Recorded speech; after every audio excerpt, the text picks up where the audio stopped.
Thank you, Sean, and may God bless the reading of the Word today. This has been a week of reflection for me. I've spent quite a bit of time this week looking at my life and looking back on the last year, the last few years. I've spent some time looking back over the last 12 years in these last few weeks. This has been a week of reflection for me this week. My son got married yesterday, and it wasn't your typical wedding. It's not your typical relationship. But I've had a lot of time to think about things this week, and the first choice was whether or not I was going to be a part of the wedding. You see, he and his fiancée went to the courthouse a little over a week ago, and they didn't tell anybody what they were doing, and they bought a marriage license. By the way, those are not cheap anymore. $72. Yeah. You got to really want to get married, especially if you're working for minimum wage. And so they bought a marriage license, and they came home and said, we're going to the courthouse and get married. And so they didn't put any pressure on me. I just knew that it landed in my court. What am I going to do? And so I did what I knew I would do. Of course, you're not going to the courthouse. Would I have stopped it if I could? Geez, I don't know. Because that brings me to another point. As I got ready for the wedding yesterday, I asked my son's fiancée, now his bride, his wife today, I said, where's your father? And he doesn't live in Texas, and he's not here. And I said, who's going to give you away? Who's going to walk you down the aisle? And she said, she had asked her brother, but I think he had to work or something. You know, just please don't read anything into this. I'm not spending any of my time criticizing anybody. I'm just making a point that no one from the family showed up. By the way, you were well represented. There were members of this congregation here, and they made up the biggest part of the body, of people who were here. And so for those of you who weren't here, I just want you to know that you were represented by everyone who was here. They were here for all of us. And I made a point of it. During the ceremony, I asked the two kids to turn around and look around the room. And I want you to hear what I told them. These are the people who will pet you when you need petting. These are the people who will tell you the truth when you need a dose of realism. And these are the people who will not do your work for you, but they will help you to believe in yourself. This is your network. These are the people who are here today to give you their blessing. For this young lady, her family chose not to give a blessing. Now, I'm not criticizing that because I can identify with it. You see, part of me wanted to do the same thing. If I were an old Indian chief, I would say it like this. There were two wolves inside me who were warring. And one was full of anger and realism and fear. And that one told me to do what the other family did. Don't endorse this. I even had to tell my son, you understand why they feel like they do, right? And he was such a man yesterday, and he said, yes. There was another wolf inside me who was compassion and encouragement and affirmation and courage. And that one told me that their journey was going to be hard enough without creating more obstacles and without more doses of pessimistic realism. And that one told me that it would be a good time to be loving and unconditional and stand up and be an encourager. So like the old Indian would say, you got to choose which wolf you're going to feed. And I'm not criticizing either. I'm just saying for me, it was time to make a decision. These are two kids who may not be qualified to enter into this most sober and challenging of relationships, they sure are going to need some help and encouragement. It was a week of reflection. It was a week of reflection when I remembered that 2 weeks ago we were celebrating our 12th anniversary. And after 12 years, we celebrated being a debt-free congregation, whatever that means. I mean, we have paid off debt and created responsibility that requires we pay out money, but we're debt-free, though. And I remembered back to, and I told you stories that day, my call to ministry, and how, it was amusing when people would hear, who's the pastor of that church? Doug Royston? Are you serious? Because I was the least likely candidate. I was not that qualified. I say that, but the people who helped me discern my call, particularly my reunion group, they chose to be encouragers and to affirm, and that was the beginning of a long journey that I may have been unqualified to travel. Certainly unworthy of everything that has been gifted to me over the last 12 years, from a loving congregation who has supported my family through hardship, supported me through all kinds of things, and into seminary and coming home from seminary and put up with sermons when I've said stupid things. And it's been a real week of reflection. And during the week of reflection, I reflected back upon a story that I used to tell. Maybe I need a new book. I'm telling the old stories again, but if you've heard it, it sure is a good story. It's based on a true story, and Max Lucado used the story in one of his books. It's a story of Hans Bablinger, who lived in Ulm, Germany in the 16th century, and he wanted to fly. Hans Bablinger built prosthetic limbs for amputees.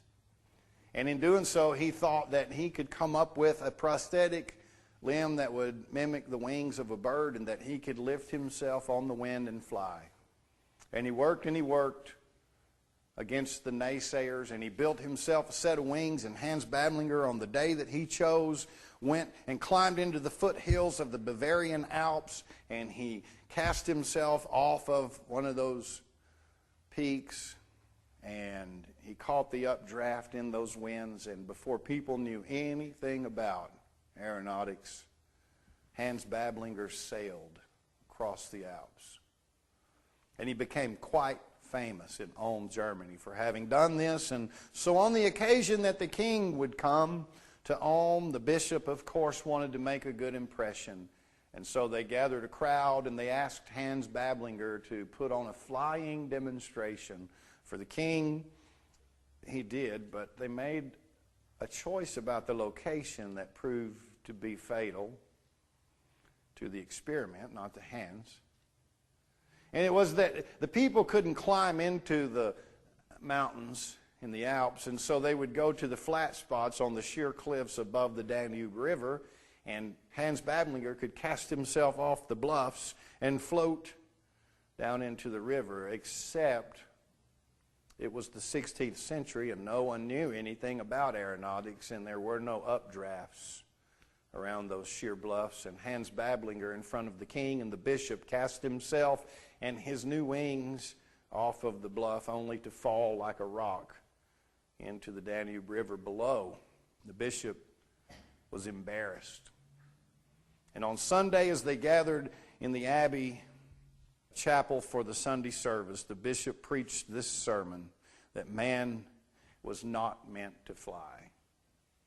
Lucado says they clipped Hans Bablinger's wings that day. Now, the great cathedral in Ulm is a museum piece. It's a tourist attraction that people visit, come and go year by year, and they fly to Ulm to visit the chapel. As I reflected this week, I remembered that the point of that story was that too often the church has been clipping wings instead of enabling and empowering and encouraging people to fly and to dream. Wonder what it was like for John the Baptist. When I was a kid growing up, every preacher had that sermon, what would Jesus find if he came to your home today? What do you do when God shows up in the middle of whatever you're doing? How do you act? Does it change what you're doing? And so there's John doing what he does, baptizing people in the Jordan, and Jesus walks up and says, I'm here to be baptized. And John says, no, no, no, no. I shouldn't baptize you. You should baptize me. And there's that line. We must do this to fulfill righteousness. We must do this to fulfill righteousness. Righteousness is justice, equity. Righteousness in the Hebrew understanding is integrity. What would you do if God came to you and said, would you baptize me? What would you do if God came to you and said, would you pray for me? How would you act if God came to you and said, I have need? Would we be like John the Baptist and say, not me, I'm unworthy. You are holy, you are all-knowing, you are omnipotent, you are all-powerful, and I am merely a human, unclean at that. Why would you come and ask me? But doesn't it happen over and over? That each, like Mary, are the midwife of God? Didn't Advent teach us that? Isn't that the Christmas story, that God is with us and that God comes into our world through our humanness? Through birth, through blood, through water? There's a thing going on called the emergent church, or the progressive church, and you've heard a lot about it here because you've sort of stepped into that baptismal pool. You're in that pool of water now, and there's no getting out of it. All are going to be baptized with the same fire, the same Spirit. And it reminds me of yet another story. I can't remember the author, but we heard this story in one of our Bible studies, and it was set in pagan Roman times. And it was about a man named Erbal and his wife. And Erbal was a fine, upstanding citizen. He was as orthodox as they come. He believed what everyone in the pagan church believed, and he practiced everything the pagan church practiced, including the fertility rites at the temple. And he kept in his house the little statues of the fertility goddess that all would keep so that they might be blessed by the gods. They could be prosperous. They could eat well and have lots of children. But Erbal's wife knew that the time was coming, that their oldest son would be required to make a sacrifice. You see, as part of the same pagan practice, people were still sacrificing their children, and she wouldn't hear of it. She wouldn't hear of it. And she had also noticed that he said it was temple practice, but he sort of had an eye for a certain young prostitute at the temple. And so as the story closes, Erbal's wife goes home angry, screaming where no one but her can hear it. The fertility is in the ground. The fertility is in me, she said, as she smashed each clay figurine, each tribute to the fertility goddess. And poor Erbal. You see, it's hard to just blame Erbal, because had Erbal had a different God, he would have been a different man. And so emergent and progressive means something very exciting and very liberating and very freeing and something very frightening because it's unorthodox. It is not the normal voice that the majority are using. It always begins from the fringes, kind of like Jesus and John the Baptist out there in the wilderness. And it always starts from a position of counter or a polemic against. And it's always the small voice crying in the wilderness. Because orthodox simply means what most people say, what most people do. And so there are those who dare to be different, who dare to dream, and who dare to say that God might want us to fly. You know, that's another sermon I heard growing up. What keeps you from telling people at school or at work or anywhere you go, at the grocery store, about Jesus? And we called it testifying, and they gave us little booklets that were printed up that told us what to say because we, I guess, didn't have our own story or we didn't have our own ideas. And so we went and handed out someone else's ideas and someone else's stories, and we memorized that story, and we said it even if it didn't fit our lives, and we tried it over and over, and I even got hit in the head with a squash one time. It was great. You should have been there. What is that story? What keeps us from telling that story and speaking for God? I hear people say all the time, we called you, Pastor, because we needed you.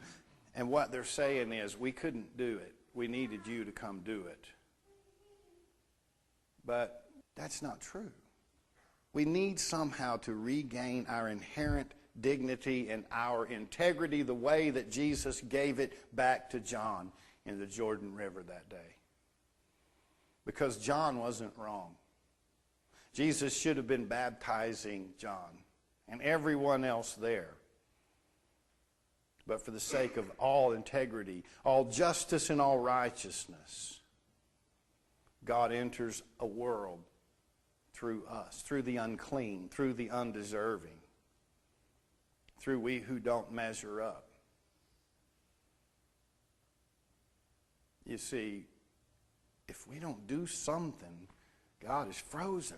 If we don't say something, God is speechless. And it takes a lot of courage to say something different. Now, I don't mean run out with an uneducated position and start expounding on what God is up to. You don't have to make that up. Some arms of Christianity are doing a really good job at that already. I don't want to make a political statement, but I hope none of you are taking your spiritual advice from people who make duck calls for a living. Even if you agree with him, I hope you're consulting your spiritual guides and spiritual directors. And I'm assuming none of you are upset because you haven't been to see me since things like that happen. But you can speak if you have the courage. I was told a story one day about someone who was listening to a doctrine that was very barbed against gay lifestyle, and some things were said that did not fit this person's experience. And she said, quite simply, that's not the God I know. Even though the things she was being told might have been scriptural, indeed, it wasn't the God that she knew. The church has clipped a lot of wings. We as a body, not us individually here, but as a body, we belong to a heritage of telling people over and over, you're not worthy, and when you get this right, you'll be okay. And that's not helping people grow.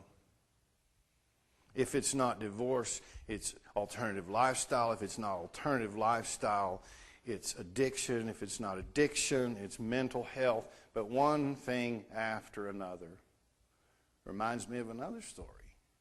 When Fred Craddock said he took his first pastorate out of seminary, and And it was so many years ago that they had $90 in a fund, and $90 was probably like 1,000. And they said, this is to help people who are financially in trouble, but we won't help anyone who's unemployed, who is an alcoholic, or they had a small list. And he said, well, who is there to help? And he ends the story by saying, I think they still have that $90 today. Keep it simple. Somewhere in front of you, you may look up one day and you may see two kids who just paid $72 for a marriage license and are on their way to the courthouse. And you may say to yourself, these two people are not qualified and not ready and not worthy and not capable. And besides that, I have some really, really deep concerns. It may be that your voice may be the one that is the encourager. You may be called to be the one who says, in spite of all wisdom, God takes the unqualified and God takes ordinary people and does extraordinary things. I wonder if you have any thoughts on that. Today, if you're raising a family, then you have my encouragement. Today, if you are praying for your children who are raising your grandchildren, you have my support. Today, if you are paying child support and it looks like 1,000,000 years away and you'll never finish the task, you have my prayers and my encouragement.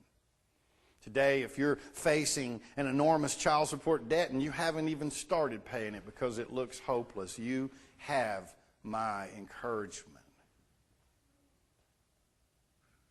Today, if you're struggling against financial debt and working to support your family and to keep things positive and hopeful, you have my prayers and encouragement.